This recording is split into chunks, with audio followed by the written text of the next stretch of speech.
And agro-processing, as it were, really we look at this as a financier of production, right? It finances production. It's actually a market for production. It is an aggregator, so to speak, of produce from farmers. And we're looking also at agro-processing as an instrument of regional integration in line with our cut-up commitments. And also, it is an employer, so to speak, providing quite a lot of employment. And this is our instrument towards our Vision 2030 of a middle-income economy, where we have food security, we've got farm incomes that are ranging between 4,000 and 12,000. So really, from a policy perspective, we have the National Development Strategy, which is saying we need a private sector-led and public sector facilitated agro-food economy in Zimbabwe. So that's the national and guiding principle. And in that document, which is the national blueprint, we have 14 clusters. The agro-food systems is under the cluster number 4, which is moving up the value chain.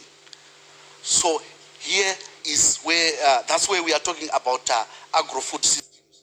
And then that cluster is supported by a number of policies. We've got the Zimbabwe Industrialization and National Development Policy, which really has got a component on agro-based industrialization and is looking at really coordinating and strengthening linkages between producers and the processing industry. Whereas we also have got a Zimbabwe National Trade Policy that is looking at, promoting agro-food value chains. And then at the sector, the agricultural sector level, we've got the Agriculture and Food Systems Transformation Strategy, which is then looking at how do we produce and supply these industries. So really, when we look at these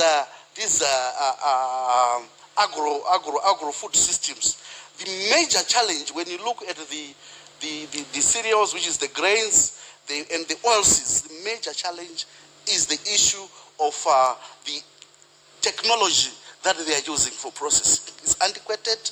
There is also the challenge of access to finance to retool and invest in new innovation. We remain vulnerable to climate change, and our production levels has fluctuated, and so we really need to work on resilience. We have